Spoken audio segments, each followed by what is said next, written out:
não parar, não precipitar e não retroceder. Então dizer para esse cara, sabe quando nós vamos parar? Nunca. Nunca na sua porca vida. Canal tranquilo? Para quem não conhece, a gente está aqui desde 2012 no YouTube, sempre trazendo conhecimento do professor Olavo de Carvalho. São pequenos cortes que a gente consegue aqui no YouTube mesmo, do COF, que é o Seminário de Filosofia do professor Olavo de Carvalho, e transmite para todos. Para quem não tem condições de pagar o COF, o seminário, aí assiste alguns pequenos trechos aqui com a gente. Quem se interessar pelos livros, os links estão na descrição da postagem na comunidade. Então se inscreva no canal, ajude o nosso canal também, quem puder, financeiramente. A gente está passando por muita dificuldade. Mas é isso aí. Tamo juntos, sempre com Deus, pátria, família e liberdade. Valeu!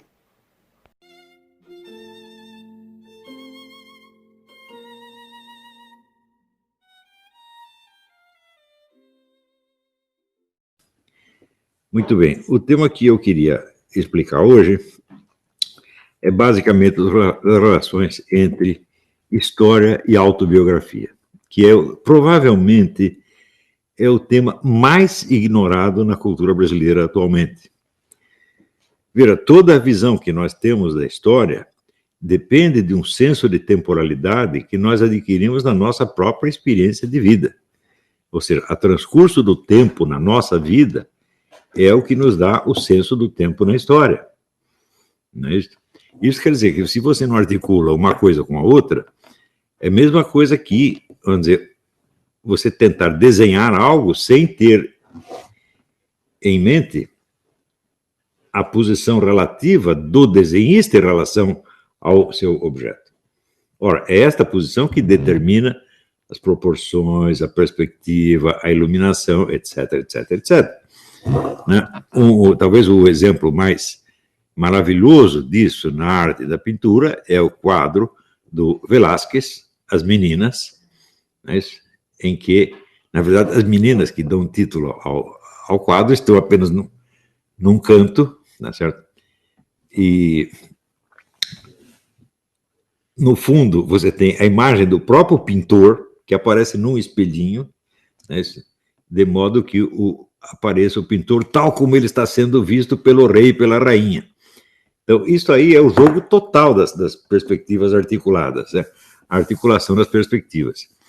E, de certo modo, esse quadro é um momento brilhante da consciência humana, né? Onde a articulação das distâncias e das linhas de força, né, mostra uma imagem realista do que é realmente o mundo e como nós realmente percebemos o mundo, tá certo?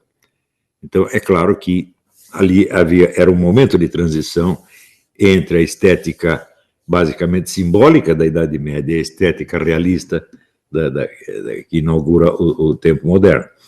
E como modelo do realismo, as meninas do Velázquez são o máximo do máximo. Né?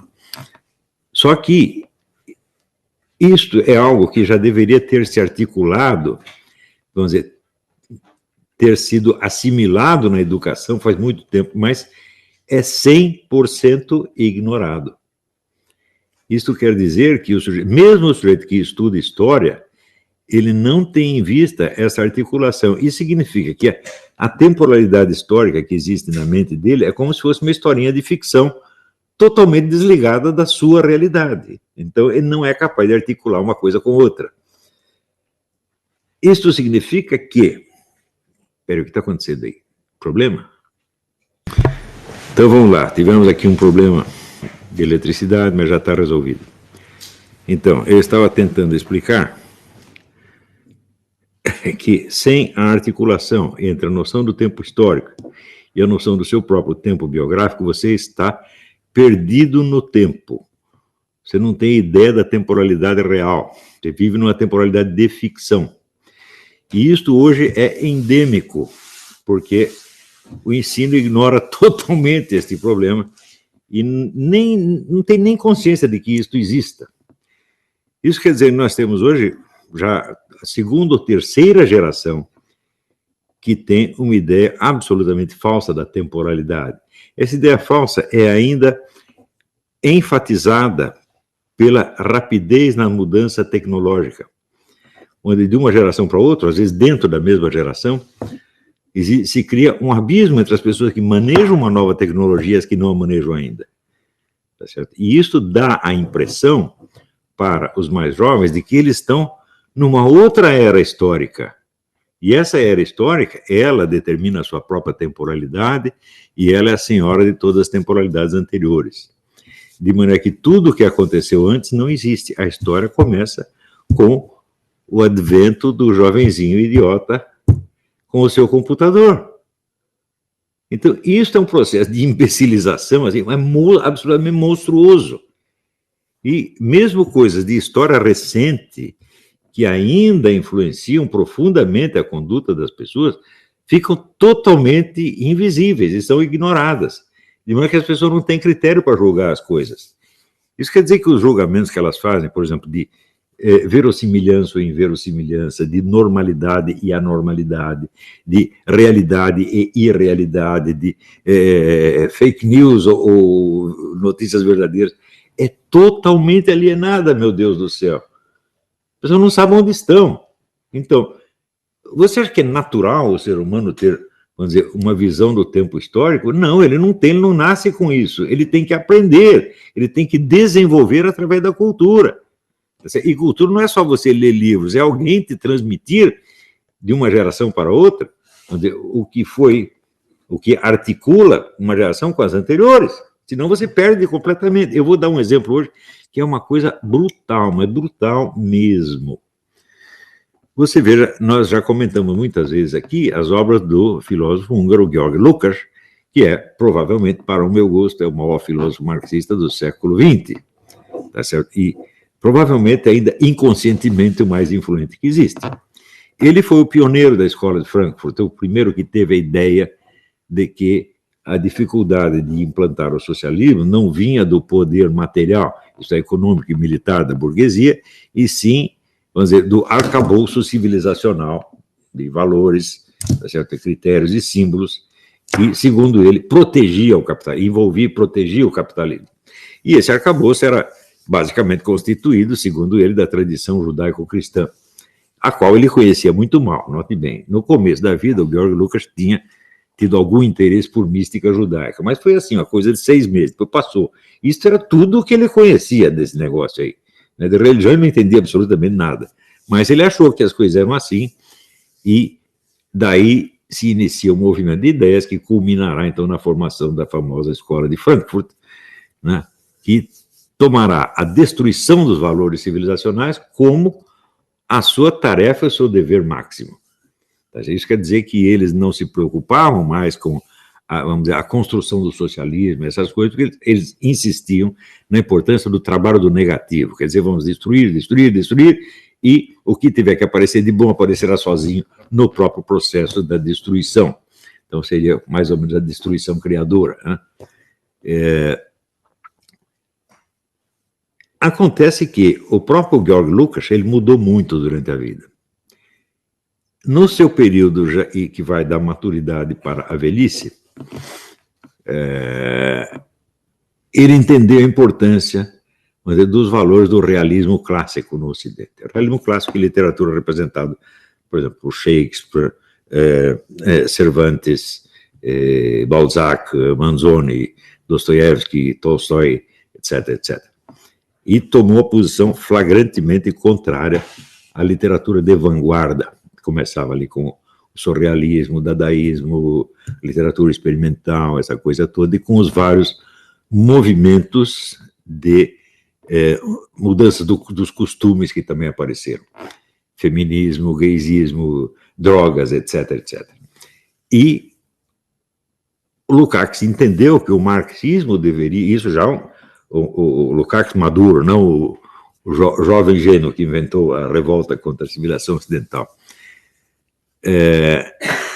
Ele achou que o marxismo deveria se alinhar com a tradição do realismo clássico contra toda essas formas de revolta que ele entendia como pequeno-burguesas. Isto é muito importante, porque, segundo o próprio Karl Marx, seguido nisto por Lenin, a Revolução Proletária não tem nada a ver com as revoltas subjetivas da pequena burguesia, né? Então, por exemplo, esta coisa toda dessa rebelião sexual, essa coisa toda, isto a tradição marxista via como uma rebelião irracional, pequeno-burguesa e intimamente ligada ao fascismo, né? Isto é muitíssimo importante. Isto aconteceu, não foi 500 anos atrás, não foi 1000 anos atrás, isto foi anteontem. Isto é o que ainda estava em discussão nos anos 60, quando os escritos da Escola de Frankfurt e do próprio Lucas começaram a entrar no Brasil, né? Se vocês pegarem, vamos dizer, o livro que chamou a atenção para a obra de Georg Lukács foi Os Ensaios sobre Literatura, publicado, creio eu, se bem me lembro, em 1965, pela editora Civilização Brasileira, que era a maior editora comunista do país, né? A obra do Georg Lukács foi também muito valorizada pelo Carlos Nelson Coutinho, que, aprendendo as teorias do Georg Lukács com o próprio Lukács e com o seu discípulo francês Lucien Goldman, as aplicou maravilhosamente, pensando bem, ao estudo da obra de Graciliano Ramos. O Carlos Nelson Coutinho é autor de um bom estudo sobre Graciliano Ramos, baseado nas teorias do Lukács e Goldman, né? Então, isto era o que articulava o diálogo interno da esquerda brasileira entre os anos 60 e 70. Note bem, foi nesses anos que se forma, então, quer dizer, a nova esquerda que viria a chegar ao poder com o Lula. Então, é claro que se você não compreende a história deste período, você não sabe de onde saiu a sua própria vida. Você está perdido no espaço, né? Então, é muito importante que a presente geração soubesse de onde saiu, de onde emergiram, vamos dizer, as raízes da situação existencial onde ela entrou no mundo, né? Mas elas não sabem isso, né? Então, a esta altura, o Lukács, quando ficou velho, ele estava imensamente revoltado contra todas as tendências irracionalistas que ele via, entre as quais, evidentemente, movimento feminista, movimento gaysista, toda essa coisa toda. Ele dizia, isto é contra a Revolução Proletária, isto é contra o marxismo, isso deve ser vigorosamente condenado, né? Claro que isto pode ser usado no meio capitalista para fins de destruição, mas nós não podemos acreditar nessa coisa, nós não podemos apostar nisso, porque isso é o irracionalismo e isto é, no fundo, o fascismo. Ele viu o fascismo como o irracionalismo. Essa teoria do fascismo como irracionalismo é a teoria de Stalin. Na verdade, o fascismo não tem nada a ver com o irracionalismo. Toda ideologia é racional, isso aí por definição. Mas a ideologia tem que ser racional, porque ela tem que ser muito bem organizada, de modo que a sua totalidade possa se resumir em meia dúzia de slogans, e, por sua vez, possa ser desdobrada numa argumentação detalhada. Sem isto, não dá para ter uma ideologia. O contraste entre uma ideologia e a filosofia é que a ideologia é muito mais coerente do que qualquer filosofia, porque a filosofia ela tem que enfrentar a complexidade do real com todas as suas ambiguidades e contradições, e a ideologia não, ela tem que simplificar para disciplinar todo mundo, para agir coerentemente na direção dos ideais desejados, né? Então, o fascismo era uma ideologia tão bem organizada e tão racional quanto o marxismo, mas o marxista acreditava na superioridade da sua ideologia. Veja, tudo isso aí é uma coisa enormemente complexa, e dá para você passar uma vida estudando só isso, né? Então, na época surge, na Itália, uma discussão do seguinte teor: quem será o protagonista da Revolução Mundial? É a classe proletária ou são as nações revolucionárias, né? Então, aparece um teórico nacionalista, um homem inteligentíssimo, chamado Enrico Corradini, e ele diz o seguinte: a classe jamais pode ser protagonista em escala mundial, porque ela só existe em escala nacional dentro de uma articulação com outras classes. Você só é proletário porque existe um burguês, existe um funcionário público, existe uma polícia, existe a classe médica, existe, e no meio está lá a burguesia, o proletariado articulado com tudo isso. Isso quer dizer que o proletariado, quando ele salta para a escala internacional, ele não é mais nada. Portanto, o sujeito ativo da revolução tem de ser a nação. Desta ideia surgiu o fascismo. Enrico Corradini, então, pode ser considerado o primeiro teórico fascista importante da Itália. E, ao longo do tempo, a história mostrou que a versão nacionalista, que depois virou fascista, tinha razão. Porque não houve nenhuma revolução proletária internacional. Quem foi o sujeito da ação revolucionária no mundo? Foi o proletariado? Não, foram as nações. A Rússia, China, Cuba, etc. Sempre a nação. Sempre, sempre, sempre. Então, o Corradini estava certo, os outros estavam errados. A Revolução Proletária Mundial não dá para fazer. E o inventor da Revolução Proletária Mundial, que é histórico, era Trotsky, morreu com uma picaretada na cabeça, desferida pelo líder da corrente da revolução num só país, que era Stalin. Portanto, Stalin adotou também todo o discurso nacionalista e fez da Rússia o grande protagonista da Segunda Guerra Mundial. Quer dizer, Stalin, que provavelmente nunca ouviu falar no Corradini, deu razão para o Corradini, adotou a teoria dele e se tornou vencedor usando a teoria da nação como agente, e não do proletariado como agente da revolução. Nessa perspectiva é que o Stalin tinha a consciência de estar utilizando uma estratégia nacional contra outras estratégias nacionais. Por exemplo, alemão e italiano também americano. Né? E qual era a diferença entre uma e outra? Então, ele dizia o seguinte: nós temos o marxismo, que é a teoria científica correta da revolução, e os outros caras não, eles têm só noções esparsas. Quer dizer, a teoria da nação como protagonista da revolução não chegava a ser uma teoria, era apenas uma ideia solta. Né?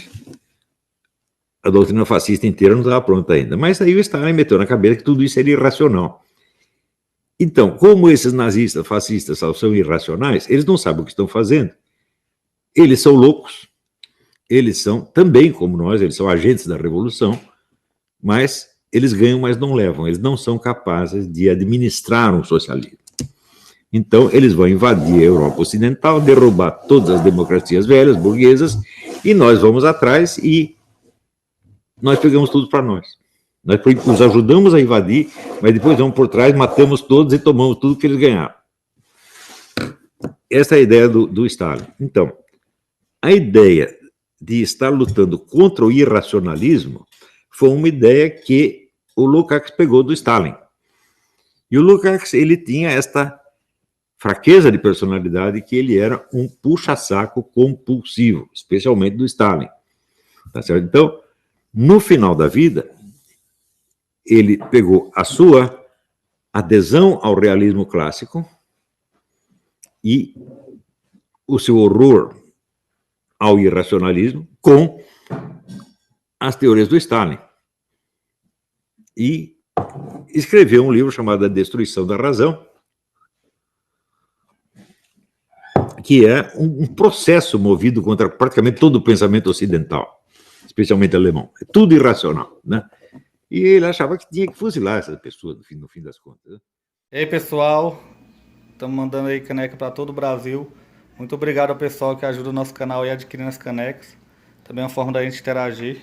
Muito obrigado. Também valeu aí pelas dicas, pelos comentários aí positivos ao nosso canal. Muito obrigado mesmo. Isso aqui é uma forma da gente manter o canal no ar. Tranquilo? Tamo junto aí, galera. Forte abraço. Muito obrigado a todos.